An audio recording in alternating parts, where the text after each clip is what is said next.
जय हिंद दोस्तों। आज हम इस वीडियो में डिस्कस करेंगे नॉन रेजिडेंट इंडियन मतलब कि अनिवासी भारतीय।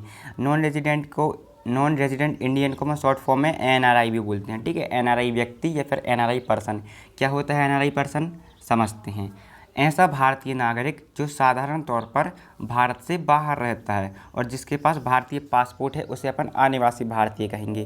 कहने का मतलब ये है कोई व्यक्ति है वो भारत देश का नागरिक है, ठीक है, उसके पास भारत का पासपोर्ट भी है, लेकिन वो किसी पर्पस के लिए अपने देश को छोड़कर दूसरे देश में रहता है तो उसको अपन अनिवासी भारतीय कहेंगे। लेकिन इसमें ये बात ध्यान रखना कि मान के चलो अपन 1-2 महीने के लिए अगर कहीं घूमने जाते हैं दूसरे देश में तो अपन को एनआरआई नहीं समझा जाएगा। इसके लिए कुछ कंडीशन होती हैं, ठीक है, उस कंडीशन को अपन डिस्कस करते हैं।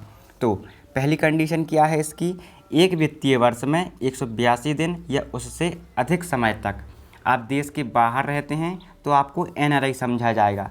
मतलब कि ये है 1 साल के अंदर आप 182 दिन या उससे अधिक समय तक आप देश के बाहर रहते हैं तो आपको एनआरआई समझा जाएगा। 182 दिन मतलब कि लगभग 6 महीने से ऊपर, 1 साल में आप 6 महीने के ऊपर देश के बाहर रह रहे हैं तो आपको एनआरआई समझा जाएगा। या फिर दूसरी कंडीशन इसकी क्या है कि पिछले 4 साल में 1 साल या उससे अधिक समय तक आप देश के बाहर रहते हैं तो भी आपको एनआरआई समझा जाएगा। ठीक है, पिछले 4 साल में 1 साल आप बाहर रह रहे हैं तो भी आपको एनआरआई समझा जाएगा।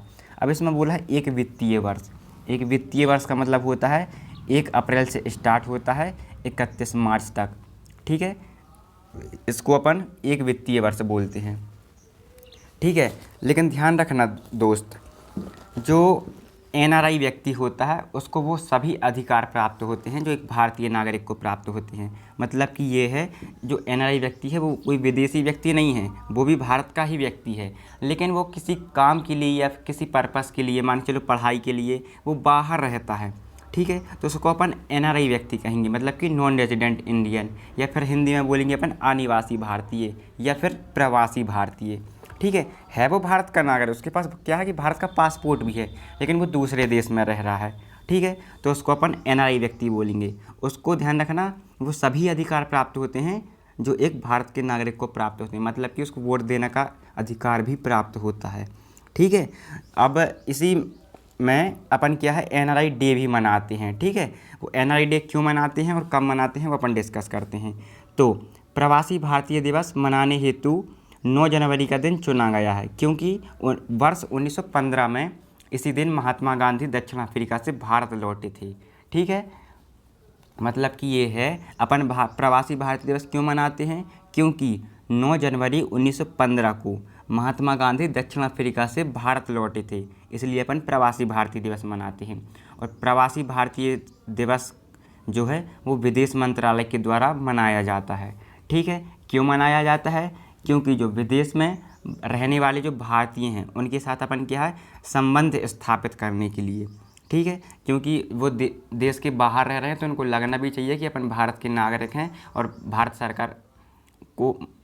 सरकार हमें याद करती है। ठीक है, ये कब से मनाया जाता है, ये 2003 से हर साल प्रतिवर्ष मनाया जाता है। ठीक है, और किस दिन मनाया जाता है, 9 जनवरी को। कब से स्टार्ट हुआ है, 2003 से ये स्टार्ट हुआ है। ठीक है, आई होप ये समझ में आया होगा आपको प्रवासी भारतीय दिवस और एनआरआई। ठीक है, तो thank you for watching this video. मिलते हैं नेक्स्ट वीडियो में। जय हिंद, जय भारत।